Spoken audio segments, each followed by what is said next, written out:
Welcome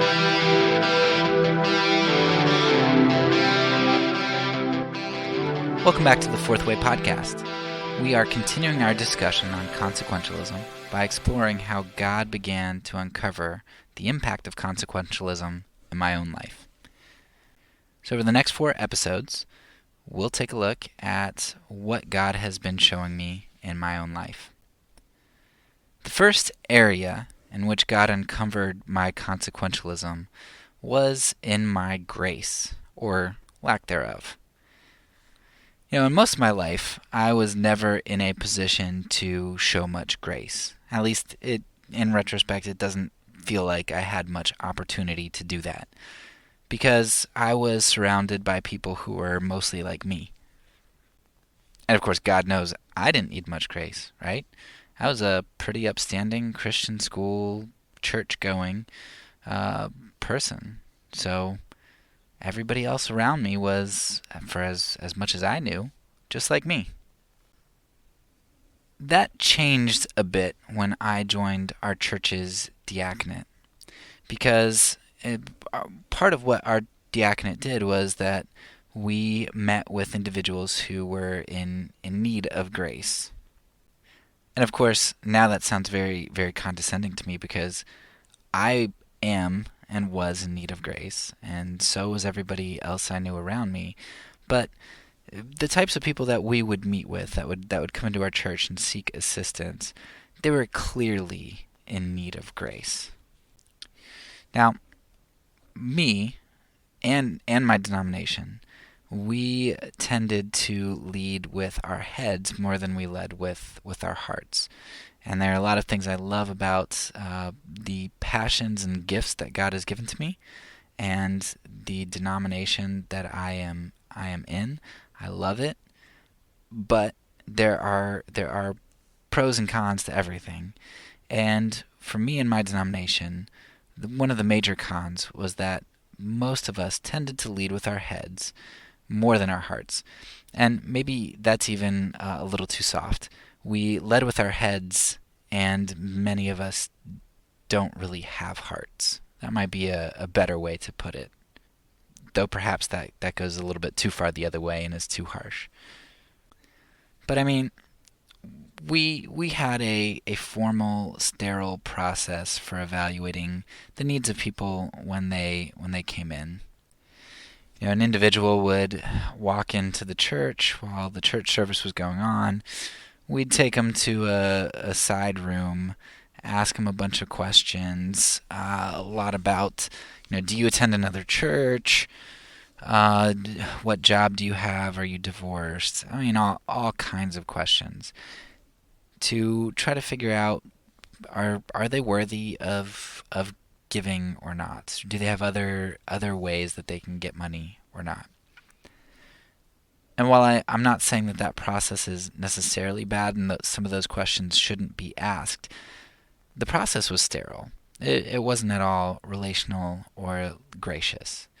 And I don't mean this at all to be a criticism of our diaconate or our church or our denomination or Christianity, whoever uses this type of process, because I was not a product of this process or this system. I was 100% a participant. And just to give you one example of how I was worse than our system was, is that when it was my turn to kind of be on call, it was really frustrating to me that these people would call, and I know that a lot of them are kind of working the system or have other ways that they can get finances or whatever. And I was really frustrated that they would call in, and then, of course, it would always be an emergency. It'd be like, well, my lights are getting shut off tomorrow, so I need the money right now within 2 hours before things close down. So it was always an emergency, and we always had to go out to them, and it was just frustrating. And understandably so. I'm still frustrated when I think about it. But I had a really good idea. I decided that I was going to propose this idea that, hey, look, if these people are really in need, then they can wait. And not only can they wait, but they can come into our church. They, okay, so if they're poor and we had lots of single mothers come in, if it's a single mother who has kids, she can get a babysitter. If she can't afford a babysitter, she can find a friend or family member. Like if she really wants the money and needs the money, she can figure out a way to make it in to the church. She needs to come to us. They need to come to us. Because us just running around like chickens with our heads cut off at the last minute, no, they need to show some initiative. And so I decided that I wanted to propose that. They come into us on Sundays when we're already there, because I don't want to have to leave my newborn and my wife and go to church at night after a long day of work. I mean, it's just so much. So they need to come when we're at church, the 2 hours a week that we're at church, and that's what we'll do. And people, I guess, thought it was a good idea because or at least I implemented it and started making people come in. In that time frame, God brought us a woman named Sarah. Not really named Sarah, but Sarah for this podcast. And Sarah jumped through all of the hurdles that I set up to avoid having these awkward conversations with people and sitting down in a room with them and asking awkward questions. She jumped through the hoops. She brought a friend her friend had a car because she didn't. Her friend brought her and her kids. Her friend watched her kids while she talked with us through the process. And I mean, she jumped all the hurdles. She got through. And for whatever reason, the other guy that was on the shift with me at that point, we just decided to walk with Sarah. And instead of ending it at that process, we began to pursue her. And that was not of me. I did not have a wonderful heart that decided to do that. God must have just done something in me to make me pursue that, and he brought the heart later. But whatever my motivation was in pursuing her, I don't think it was good at the time. I think I was fortunate that God was gracious to me in not letting me persist in my ungraciousness. And we walked with Sarah, and we did all kinds of things for her. Her fiance was in prison. We visited her fiance. When he got out of prison, like 5 a.m. in the morning, I was there before I had to get to school to teach. And we picked him up and drove him to his place, the place that we found for them. And I think our diaconate spent like $2,000 on them, getting their home set up, getting them like a rental, and all kinds of things. So we just walked with her. She came to our house. I think it was for Thanksgiving or like the day before or something. But we had her family to our house, and we gave her some of our pots and pans. And my wife came along with us, and she taught her how to grocery shop. Sarah didn't know how to price compare, and we walked with her. And by the end of it, Sarah's fiance and her kids, I think, ended up doing okay, but Sarah just sabotaged the relationship, and things went down in flames. It just, I think she got back into drugs, and it just wasn't good. But we might have helped a lot of other people with paying rent and all kinds of stuff. But I'll tell you what, the only person that I treated rightly was Sarah. And it's not because the consequences, the ends, the thing that came about justified the grace that Sarah was shown, but because Sarah was the only person that I actually showed grace to. The case went down in flames, but I have no regrets with the money that we spent on her, with the time that we spent, because I know that if Sarah came back and she was clean and she was able to reflect, she knows that she could come back to us, and we would be there, and we'd have expectations, and we wouldn't just hand her money, but we would be seeking her best. I can't say that about anybody else. Even though we gave money to other people, or not to them, but we paid some of their bills and such. I don't know that anybody else ever felt that way from interacting with me, and that is sad. That I just didn't show people grace. So my diaconal experience and my specific experience with Sarah has it really started this thought process on grace. And when my understanding of consequentialism came a few years later and merged with a lot of the struggles I had in showing grace and the questions I had, things began to make a lot more sense of why I acted the way that I did and just what my problems were with grace.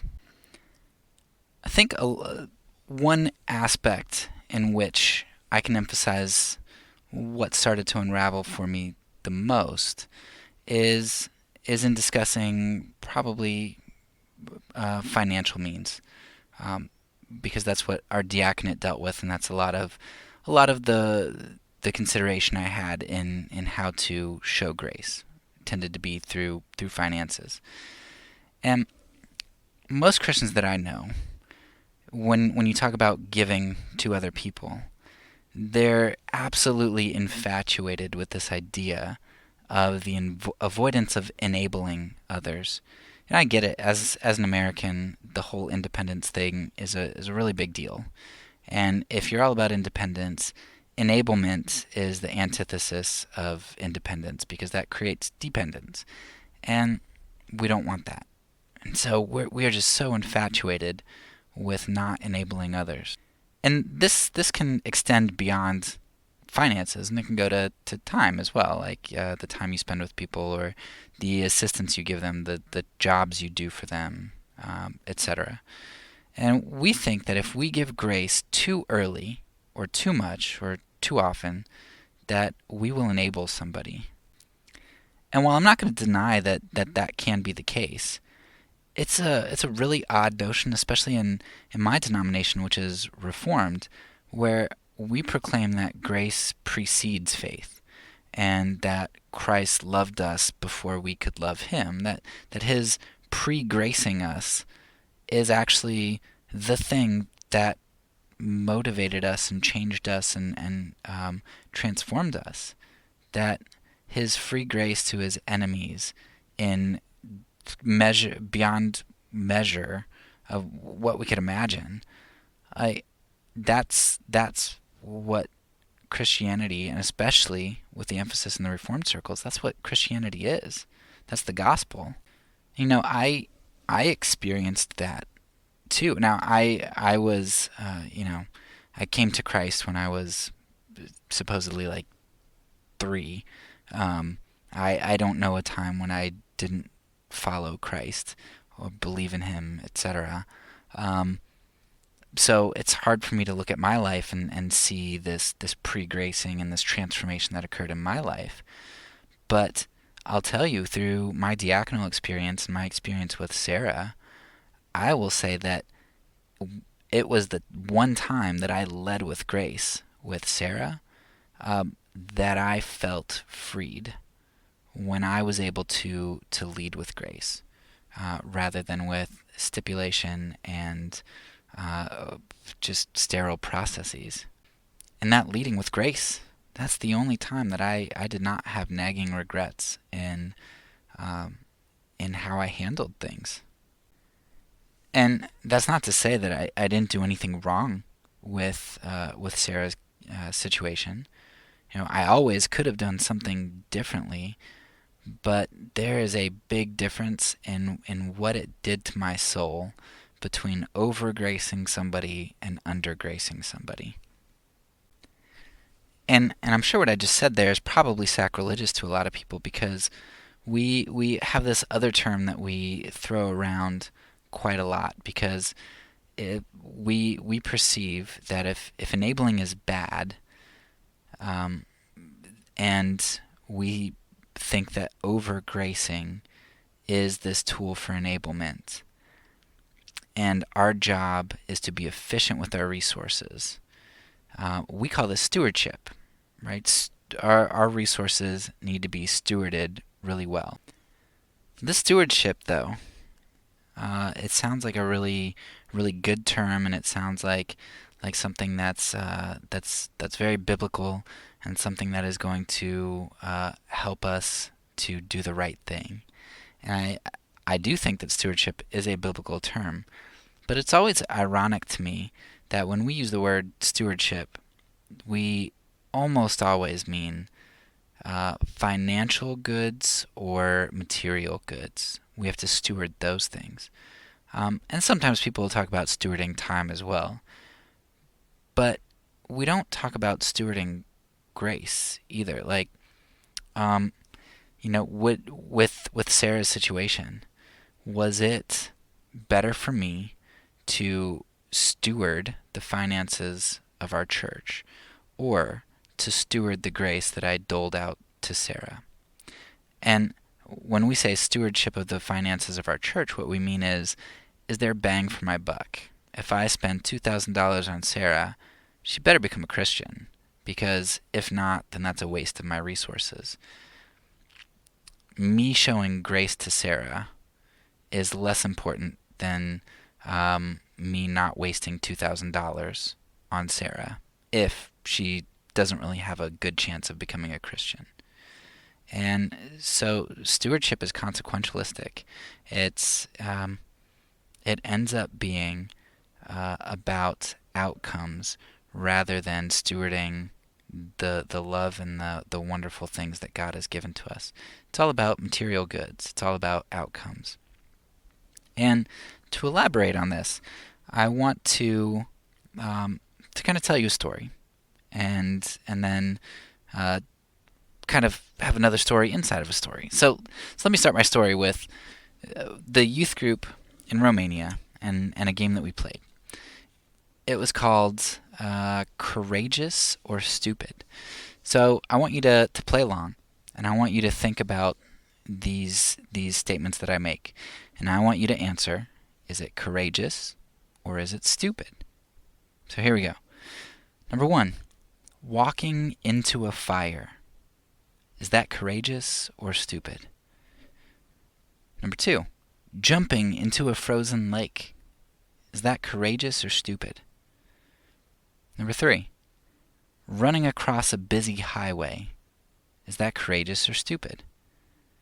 Well, if you answered correctly, like all of the kids did, and like the leaders said, all of those things are stupid. Walking into a fire, jumping into a frozen lake, running across a busy highway, they're dumb because they're really dangerous. But as I thought about each of those statements, I recognized that that's not true. Those things are not necessarily dumb, because they are significantly determined by context. Walking into a fire to save a child who's trapped, that's courageous. Walking into a fire because a friend dares you to, that's stupid. Jumping into a frozen lake for January 1st, so for New Year's, that's probably stupid. Jumping into a frozen lake to save a dog, maybe courageous. A cat, that might be stupid. Jumping in to save a cat. Jumping in to save a person, yeah, that would be good, right? That's courageous. Running across a busy highway, once again, it just depends. Like, are you running across a busy highway to escape from the police, or are you running across a busy highway because you're trying to save somebody? It really just depends on your situation. Let's take that thought process now, and I want to look at another courageous or stupid example from one of my favorite books, Les Mis. And in that story, you it's a very long story, so I'll try to summarize it really quickly.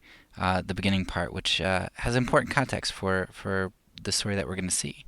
That is, you have this guy named Jean Valjean, who, to feed his family because they're in great need, he steals some bread, but he gets caught and he goes to prison for a long, long time, an inordinate amount of time for what he did, at least in our culture standards.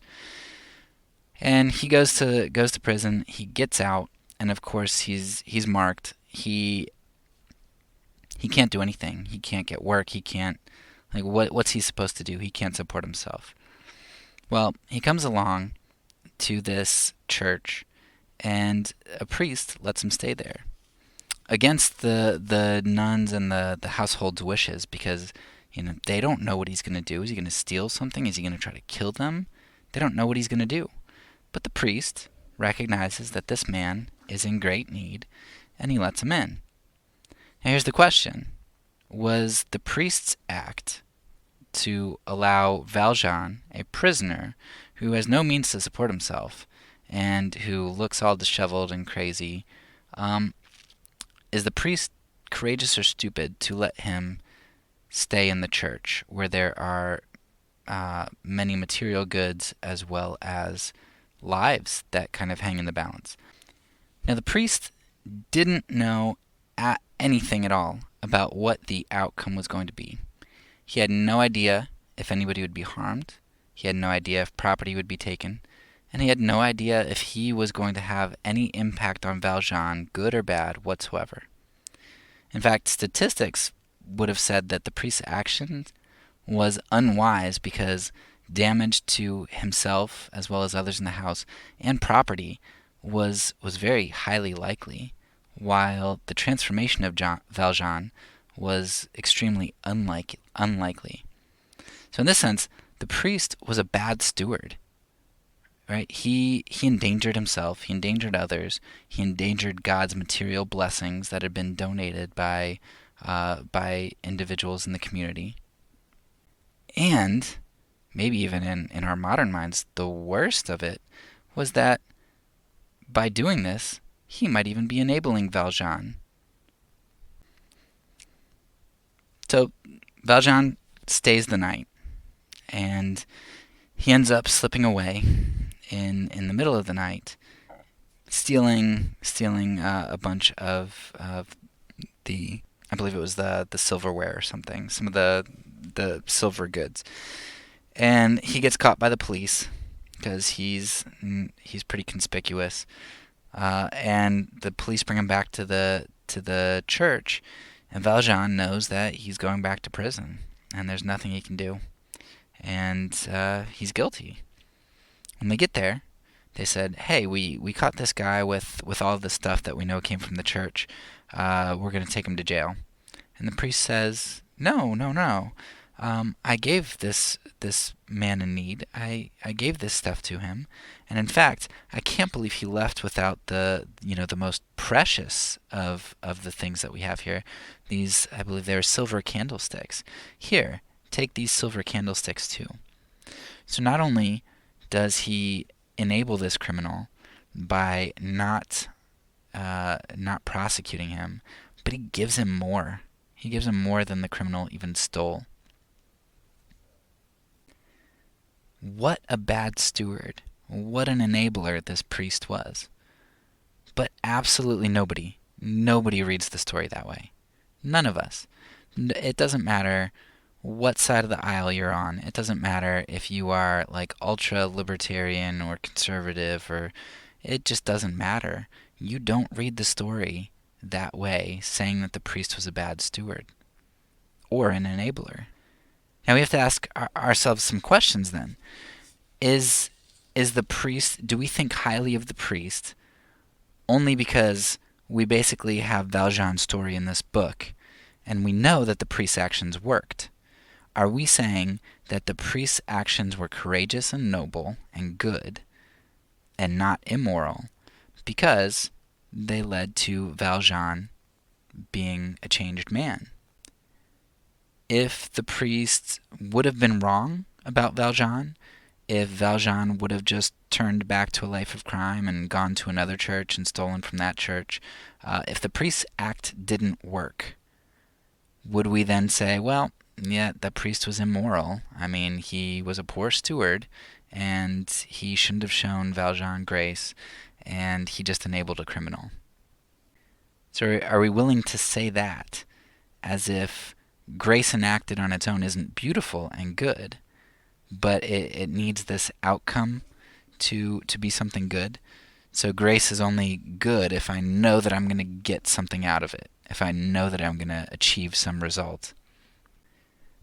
And at least in Reformed circles, if grace is based on expected outcome or merit, and that's essentially what expected outcome is, merit. Like, did Valjean deserve to be graced? Well, if he changes his life and does a good thing, then he deserves it. How is that grace? That's not grace. That's merit. That's earnings, as Romans would say, right? Wages. A worker receives his wages. That kind of thinking would just turn morality and altruism here, grace, it would turn it into relativism, something that's determined by outcomes and something that in and of itself is not good. And something that, how could we ever actually perform true grace? Because we're only working with statistics here. If I grace somebody that if I think it won't enable them, and I think I'm being a good steward and I grace them, but the outcome isn't good, now all of a sudden my grace wasn't good? I mean, I was statistically thought it would be good, but that just doesn't make any sense. That grace is determined, the goodness of grace is determined by outcomes and not by the fact that grace in and of itself is beautiful and meritorious and good and awesome and like God. It just doesn't make any sense. So how does everyone intuitively know that the priest's action in this story is good, regardless of what happens to Valjean? How do we know that, while still coddling this enablement idea as much as we do? And again, I'm not saying that we should seek to enable people or we shouldn't be wise, but how is it something that is just the heart of the question that we ask when we deal with gracing people? I can't answer that question for everybody, but I think I can answer it for myself.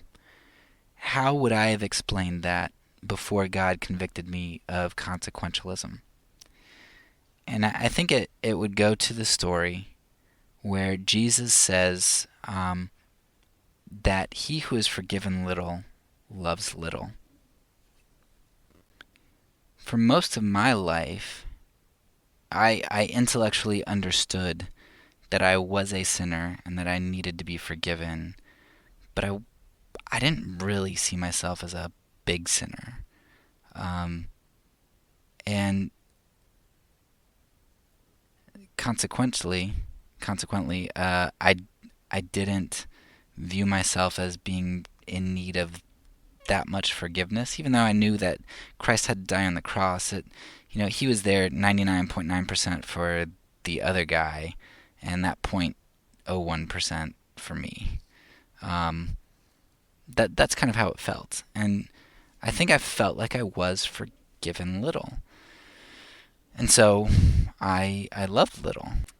That individualism in my community, in our nation, and this idea that we need to give people what they deserve, that played a very big role in my life. And I would have never said that I believed in work salvation or anything like that, but in ways I didn't even imagine, the idea of merit and works seeped into the way that I viewed myself in standing before God, and the way that I viewed other people.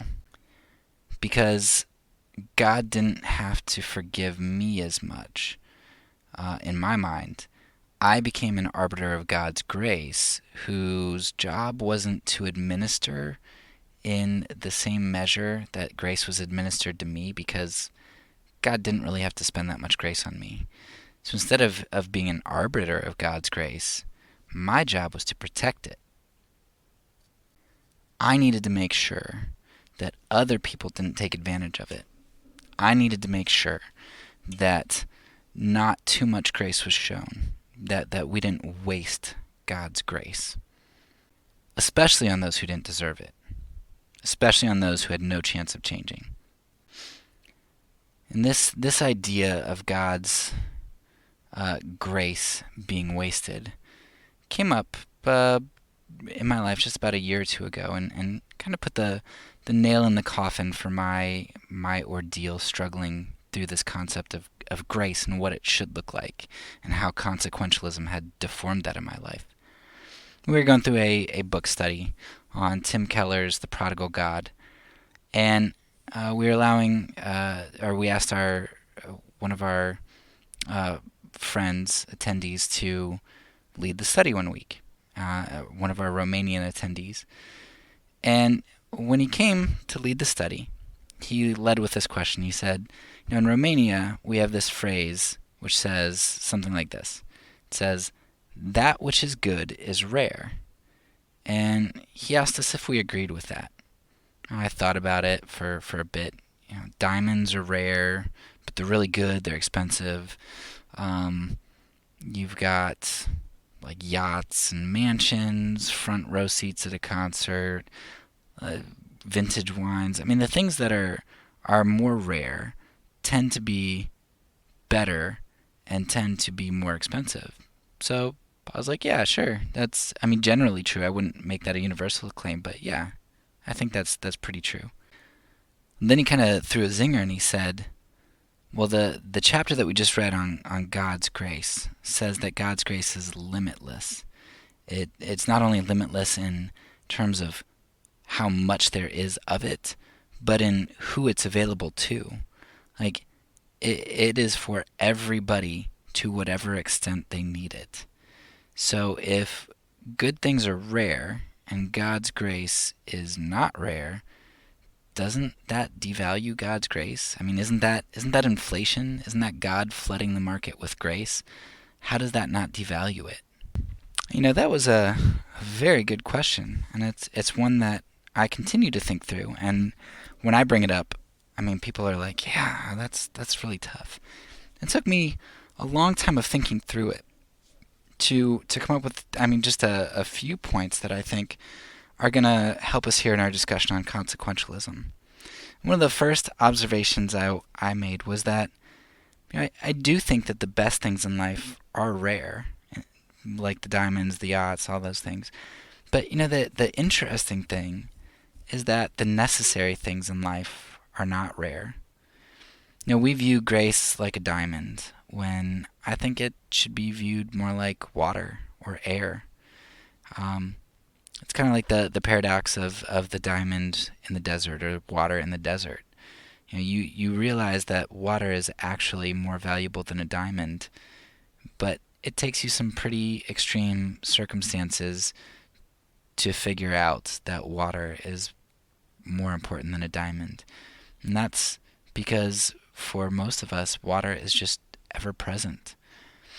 And I think God's grace is a lot like water and air. And for me, growing up in a Christian home and a Christian school, and just all of these, just surrounded by my Christian environment, grace was like air, at least the way we talked about it and things.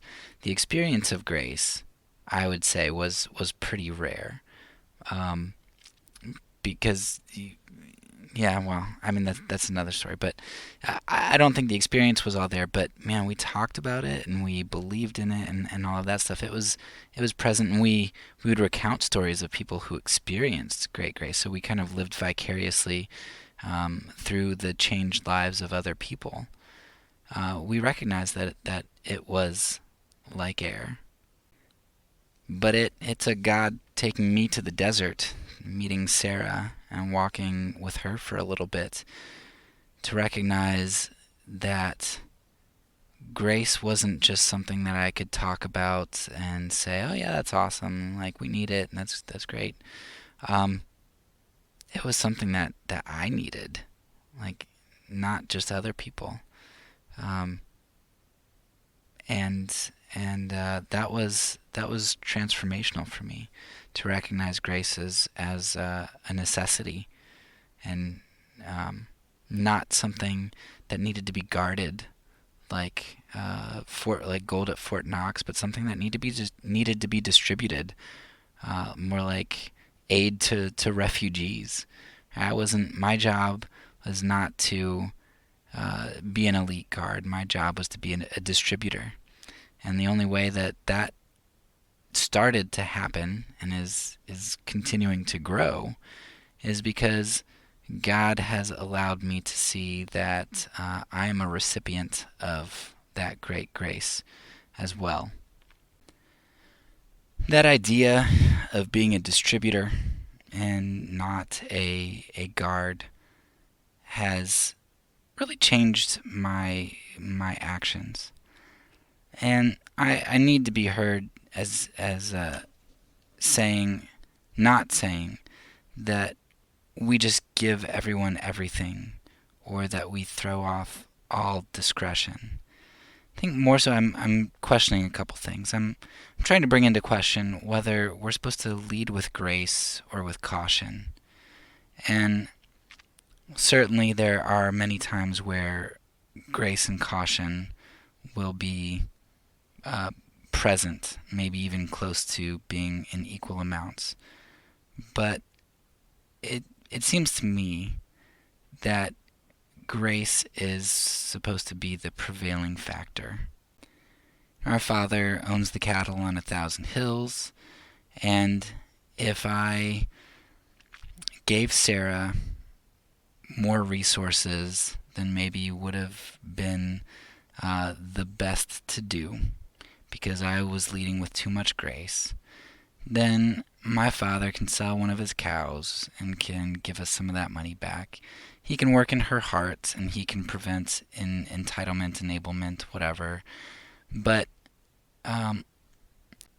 for Sarah's only encounter with the hands and feet of Christ to not be gracious, that's not something that God tends to do in other ways.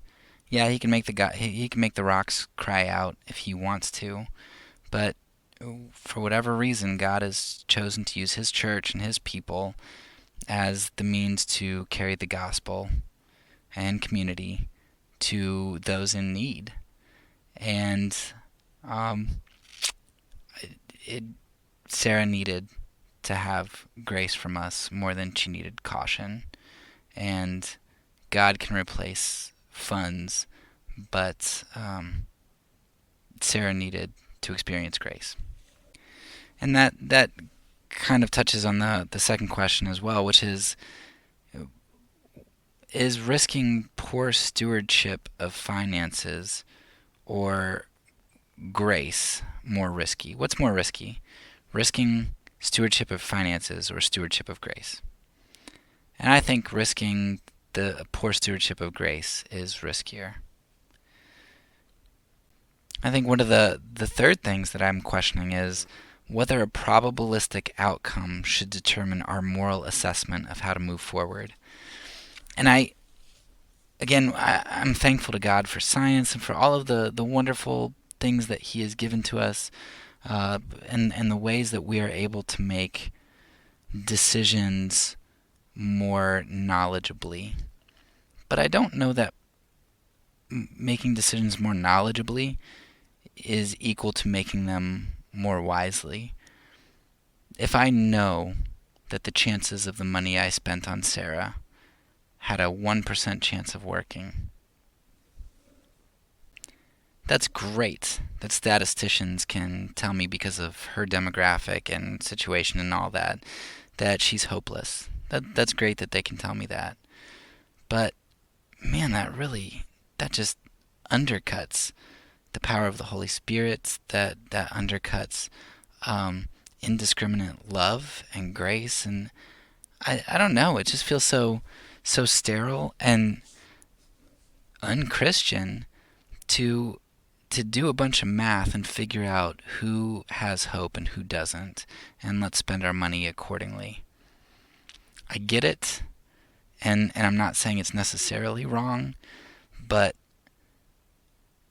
I don't know. I have to think more about that. But even if it's not necessarily wrong, certainly there's nothing necessarily wrong with extravagant love towards people who have no hope either. Um, and I would just point back to the Les Mis story and the priest. And we know that the outcome of an individual, the potential outcome, does not determine the goodness of a situation, the goodness of an action. And how do we wrestle with that in how we spend our resources? I fully acknowledge right here that mercy ministry and the distribution of grace and finances, they're difficult and murky topics, very murky. I certainly don't claim to be right about everything or have all the answers. In fact, I might not even have many answers, and I might be wrong about a lot of things. But I do know one thing, and that is that our consequentialist culture errs too far in its hoarding of the grace that we've been given, usually in favor of stewarding, quote, the finances that we feel are often more important than grace. It's a discussion that needs to be continued to find an appropriate balance, but one that certainly needs to be had. And I've just recognized how recognizing I've recognized how the consequentialism in my life had stripped me of my joy in helping others, because I wasn't helping others. They were objects to me to be fixed. And I wasn't really showing grace. And my morality, my altruism was relativistic and based on outcomes and not God's Spirit and His goodness and all of that. I'm hopeful that you can see through my journey how a consequentialist ethic has really marred our view of the grace that we need and the grace that we are to distribute, not guard. So as you go out, make sure that you turn to God and recognize the grace that you need for your life. It's a necessity, and distribute that freely to others this week. That's all for now. So peace, because I'm a pacifist. When I say it, I mean it.